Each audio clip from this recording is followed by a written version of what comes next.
আমাদের বেশিরভাগ মানুষের রমজান মাস মানে হলো চারটা কাজ: রোজা রাখা, তারাবি পড়া, ইফতার খাওয়া, সারি খাওয়া। আমরা অনেকেই আছি যে আমাদের অনেক আমল ইবাদত বন্দেগী করি, যার একটাও আল্লাহর কাছে কবুল হয় না। আজ আমরা এরকম 13 শ্রেণীর হতভাগা মানুষের কথা জানবো, যে মানুষগুলোর কোনো বদামলের কারণে, কোনো ত্রুটির কারণে তার কোনো আমলই কবুল হয় না। আবার অনেকের সুনির্দিষ্ট কোনো ত্রুটির কারণে ওই ত্রুটি সংশ্লিষ্ট আমলটা ওইটা আল্লাহর কাছে কবুল হয় না। কারা সেই হতভাগা যাদের সে আমল ইবাদত কষ্ট করে করা নেক আমল সেটা আল্লাহ তাআলার কাছে গ্রহণযোগ্য হয় না?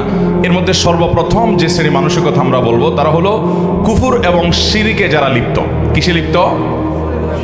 কুফর এবং শিরকে লিপ্ত। আপনি নিজেকে মুসলমান দাবি করছেন, নামে মুসলমান, অথচ আপনার মধ্যে শিরক আছে, কুফর আছে।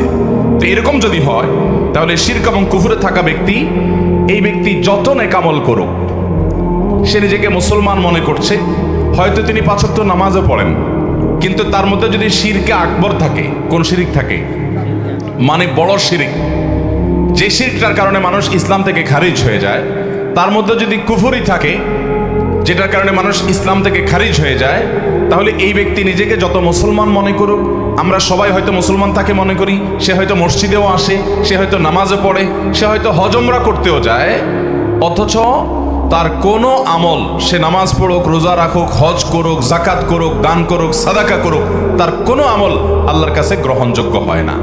নাম্বার 2, যারা তাকদীরকে অস্বীকার করে। অনেক মানুষ আছে আমাদের সমাজে, দেখবেন আপনি যখন তাকদীরের কথা বলবেন, আপনি যখন ভাগ্যের কথা বলবেন, আপনি যখন আল্লাহর কাজা এবং ফয়সালার কথা বলবেন, যে আল্লাহর হুকুম, আল্লাহর ফয়সালা হয়েছে তাই এমনটি হয়েছে, বা আল্লাহর যা ফয়সালা হবে তাই হবে, এরকম কথা যখন বলেন, অনেক মানুষ আছে দেখবেন এমন মন্তব্য করেন যেন তিনি এই তাকদীর, এর কাজা ফয়সালা এগুলোকে মানে না। আরে রাখ তোর তাকদীর, আমারটা আমি দেখব, আমার ভাগ্য আমাকে নির্ধারণ করতে হবে।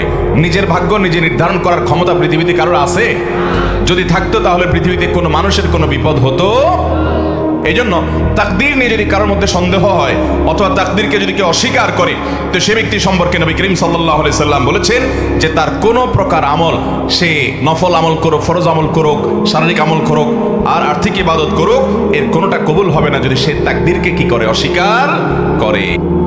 এরপরে 3 নম্বর, যার আমল ইবাদত কবুল হবে না, সে হলো আকুল ওয়ালিদাইন, মা বাবার নাফরমান।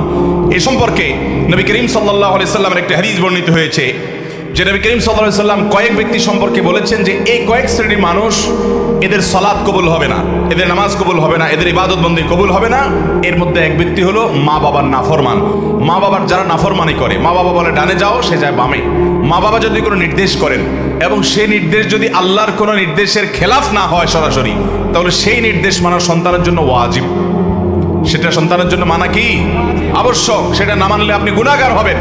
অনেক ভাই আছেন অন্য সব দিক থেকে ভালো, কিন্তু মা বাবার কথা মানেন না, মা বাবার নাফরমানি করেন, মা বাবার বেয়াদবি করেন। ভাইরা আমার, আমাদের শরীরের চামড়া দিয়ে যদি আমরা বাবা মাকে জুতো বানাই দিই, আল্লাহর কসম, তারপরও তাদের ঋণ শোধ হবে না।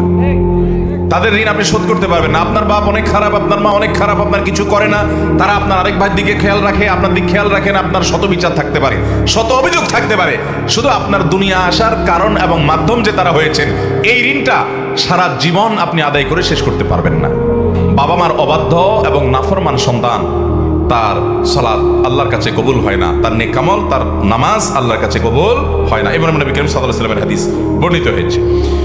এরপর 4 নম্বর, দান করে যে খোঁটা দেয়, তার ওই দানটা কবুল হয় না। অন্যান্য আমল কবুল হয়, কিন্তু দানের আমলটা কবুল হয় না। যে দান করে কি করে? খোঁটা দেয়। আমরা যত মানুষ দান করি, বেশিরভাগ মানুষই দেখবেন, বা একটা বড় অংশ দেখবেন আমাদের সমাজে, যারা দান করছে, বিশেষ করে মানুষের উপকার করলে, এটা আমরা বিভিন্নভাবে ইনিয়ে বিনিয়ে, ইশারা ইঙ্গিতে, ঘুরিয়ে ফিরিয়ে বলার চেষ্টা করি। এই রোগটা আমাদের মধ্যে আছে না নাই? যে ব্যক্তি দান করে আবার খোঁটা দেয়, এর এই দানের আমলটা আল্লাহর কাছে কবুল হবে। আল্লাহ তাআলা আমাদেরকে ইখলাসের সাথে দান করার তৌফিক দান করুন। রমাদান মাস আসছে, আমলের মাস, দানের মাস। 5 নম্বর, ওই কপাল পোড়া এবং হতভাগা মানুষ, যার কোনো আমল ইবাদত কিছুই কবুল হবে না, সে হলো নবী করিম সাল্লাল্লাহু আলাইহি সাল্লামের শহর মদিনায় মুনাওয়ারায় যে হারামে যে ফাসাদ সৃষ্টি করে, ফিতনা সৃষ্টি করে, অশান্তি সৃষ্টি করে, হাঙ্গামা করে, গন্ডগোল ফাসাদ করে। নবী করিম সাল্লাল্লাহু আলাইহি সাল্লামের হাদিস বর্ণিত হয়েছে বিষয়ে সহিহ বুখারীতে, তিনি বলেছেন এই মদিনা মান আহদাসা ফিহি হাদাসান, এখানে যে ব্যক্তি কোনো দুর্ঘটনা ঘটাবে, আও আওয়া মুহাদ্দিসান, অথবা এই মদিনায় কোনো দুর্ঘটনাকারীকে যে ব্যক্তি আশ্রয় দান করবে, ফাআলাইহি লাআনাতুল্লাহ ওয়াল মালাইকাতি ওয়ান নাস আজমাইন, ওই ব্যক্তির উপর আল্লাহর লানত, ফেরেশতাদের লানত, সমস্ত মানুষের লানত বর্ষিত হয়। এবং লা ইকবালু মিনহু ইয়াউমাল কিয়ামাতি সালাতুন ওয়া সরফুন ওয়ালা আদলুন, কিয়ামতের দিন তার কোনো আমল আল্লাহর কাছে কবুল হবে। অতএব মদিনা আমরা যখন যাওয়ার তৌফিক হবে, যার যখন যাওয়ার তৌফিক হবে, মদিনা শরীফের আদব লেহাজ বজায় রাখবো যথাসম্ভব। সেখানে যেন কোনো বেয়াদবি না হয়, আমার দ্বারা যেন কোনো অশান্তি, কোনো ব্যত্যয় সৃষ্টি না হয়। আল্লাহ আমাদের সবাইকে সেই তৌফিক দান করুন। নাম্বার 6, দুই আপন ভাই যদি মারামারিতে লিপ্ত হয়, তাদের সালাত তাদের মাথার উপরে উঠে না। নামাজের কথা এখানে শুধু বলা হয়েছে, তাদের নামাজ কবুল হয় না, অন্যগুলো কবুল হতে পারে। 7 নম্বর, ওই একই হাদিস যেটি ইবনে মাজাহ বর্ণিত হয়েছে যে 3 ব্যক্তির নামাজ তাদের মাথার উপর ওঠে না, তাদের মধ্যে আরেক ব্যক্তির কথা 7 নম্বরে বর্ণিত হয়েছে। সে হলো সেই ইমাম, যে ইমাম মানুষের ইমামতি করে অথচ মানুষ তার উপরে যুক্তিসঙ্গত কারণে অসন্তুষ্ট। এরকম অনেক ইমাম আছে না নাই? এখানে বড় ইমামতের ইমামও হতে পারে, ছোট ইমামতের ইমামও হতে পারে। বড় ইমামতের ইমাম মানে রাষ্ট্র শাসন করে, কোন অঞ্চলের শাসন করে, যে কোনো পর্যায়ের শাসক। আর ছোট ইমামতের ইমাম মানে হলো ওয়াক্তিয়া নামাজের ইমামতের ইমাম। যে কোনো ইমাম হোক না কেন, তিনি নেতৃত্ব দিচ্ছেন, তিনি মানুষের নেতা হয়েছেন, তিনি ইমামতি করছেন, অথচ যারা তার পিছনে অনুসরণ করছেন তারা যুক্তিসঙ্গত কারণে তার উপর অসন্তুষ্ট। অযৌক্তিক কারণে তো বাংলাদেশের সবাই মানুষ উপরেই কম বেশি মুসল্লিরা অসন্তুষ্ট আছে না নাই? হুজুরদের উপরে শতভাগ সন্তুষ্ট এরকম মুসল্লি, এরকম মসজিদ পাওয়া যাবে না। তাছাড়া হুজুররাও মানুষ শতভাগ সন্তুষ্ট হওয়া সম্ভব না।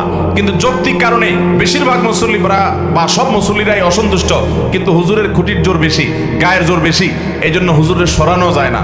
এরকম কিছু হুজুর আছে না নাই? অথচ ওই হুজুর অনেক নাজায়েজ কাজে লিপ্ত, মানুষ ভয় বলতেও পারে না, কারণ হুজুর বড় বড় পাওয়ার আলাদের সাথে হাত রাখে। আছে না নাই? তো এইরকম হুজুর, তাদেরও এই সালাত তাদের মাথার উপরে উঠবে না, আল্লাহর কাছে যাবে না, তাদের নামাজ কবুল হবে না।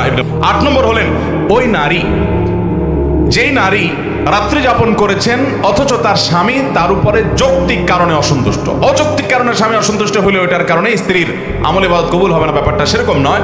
যদি যৌক্তিক কারণে তার স্বামী তার উপরে অসন্তুষ্ট থাকে এবং তিনি ওই অবস্থায় তেড়ামি করে রাত পার করে দেন, তাহলে এ আল্লাহর বান্দি, তার সালাত তার মাথার উপরে উঠবে না। এটাও ইবনে মাজাহ হাদিসে বর্ণিত আছে। 9 নম্বর শ্রেণী মানুষের কথা, যার আমল ইবাদত কবুল হবে না, বিশেষ করে সালাত কবুল হবে না, সে হলো ওই কৃতদাস, যে কৃতদাস সে কোন ন্যায্য বা শরীয়ত গ্রাহ্য কারণ ছাড়া যে তার মালিক থেকে ভেগে গেছে।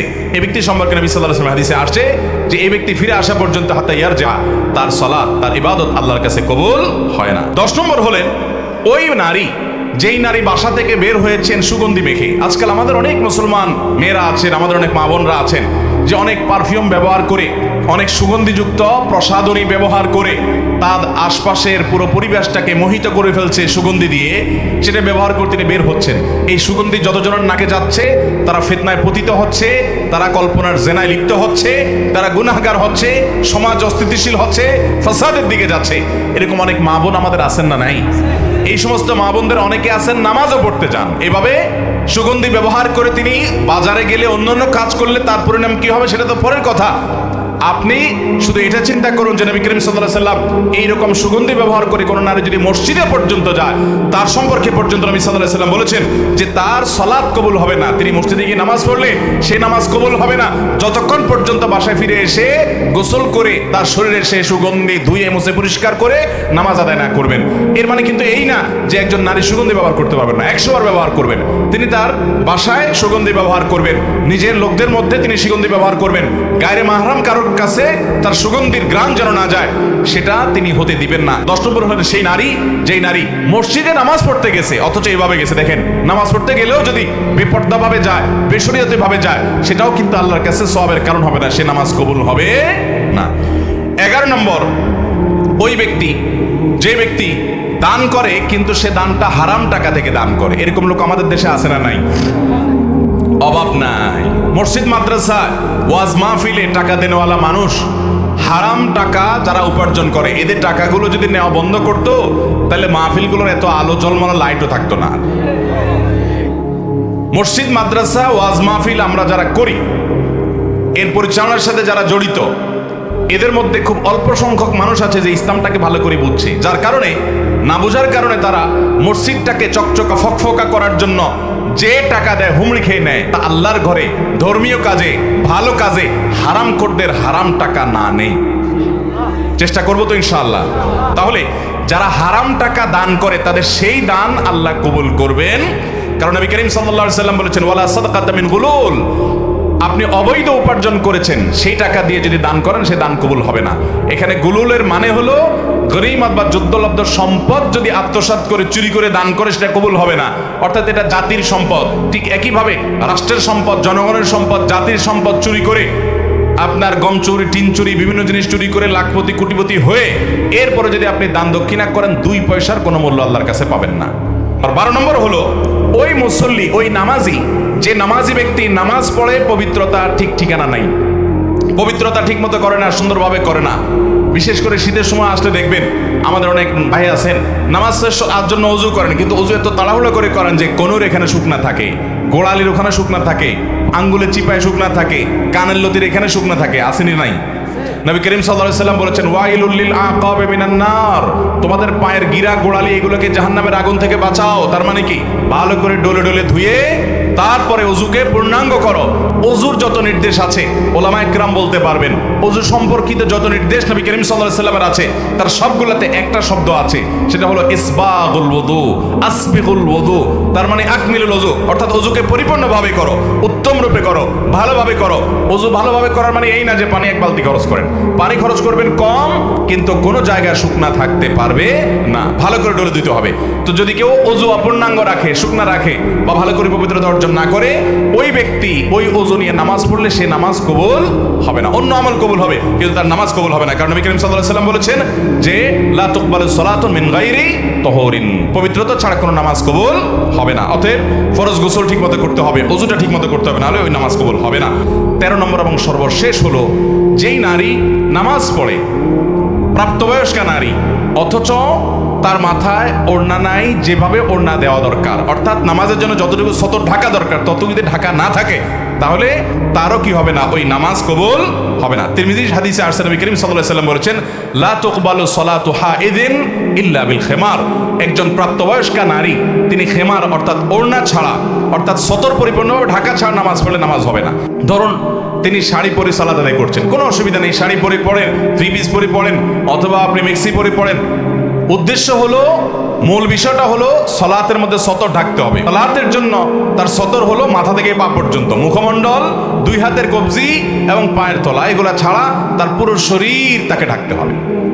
এখন যদি শুধুমাত্র একটা শাড়ি পরে মাথার উপরে ওড়না টেনে দেয়, অথবা একটা সাধারণ ওড়না পরে কোনো রকম টেনে দেয়, তাহলে গলা, তারপরে চুল, চুলের বড় অংশ, তারপরে মাথার কপালের উপর দিককার চুল, তারপরে এদিককার আশেপাশের অংশ, এগুলো দেখা যাবে কি যাবে না? অনেক সময় দেখা যাবে যে পেট পিঠের অংশ দেখা যাচ্ছে, হাতের গোছা, এগুলো রুকুতেছে উঠা যাওয়ার সময়, নামার সময় শাড়ি সরে যায়, এগুলো দেখা যাবে। তো এগুলো যদি পুরো নামাজে খোলা থাকে তাহলে নামাজ হবে না। আমাদের অনেক বোনরা জানে না, অনেক মহিলারা জানে না, অনেক মারা জানে না। আজকাল অনেক নামাজের ওড়না বের হয়েছে মাশাআল্লাহ, যে ওড়না মাথা থেকে পা পর্যন্ত পুরো শরীরকে ঢেকে দেয়। ওইটার ভিতরে আপনি যদি তাদেরকে ওইটা দেন নামাজের জন্য, তাহলে ওটার ভিতরে নামাজ পড়লে আর এগুলো কোনোটা খোলা থাকে না। তার ভিতরে এবার শাড়ি থাকুক, অন্য কিছু থাকুক, উপর দিয়ে ওড়না মাথা থেকে পা পর্যন্ত ঢেকে ফেললেন। তো এই যে পুরো শরীর সতর ঢাকতে হয় নামাজের মধ্যে, অনেক মহিলারা জানেন না, তাদের নামাজ হয় না। তো এদের এই নামাজ আল্লাহর কাছে কবুল হবে না, যে নামাজের সতর ভালো করে ঢাকা হয় নাই। তাহলে 13 শ্রেণীর মানুষের কথা আমরা জানলাম। আমার মধ্যে যেন এই 13টার কোনোটা গুনাহ যেন না থাকে, আমরা সেই চেষ্টা করবো তো ইনশাআল্লাহ। আল্লাহ আমাদের সবাইকে সেরকম নেককার, সেরকম আমলওয়ালা, আমার আমলের হেফাজত করনেওয়ালা, এখলাসওয়ালা, নেককার এবং ইমানদার মুত্তাকি মানুষ হওয়ার তৌফিক দান করুন। সবাই চেষ্টা করবো তো ইনশাআল্লাহ। আল্লাহ রমাদান জুড়ে আমাদেরকে আপনি এমন আমল করার তৌফিক দান করুন যে আমলটা নষ্ট হবে না, যে আমলটা আপনি কবুল করুন।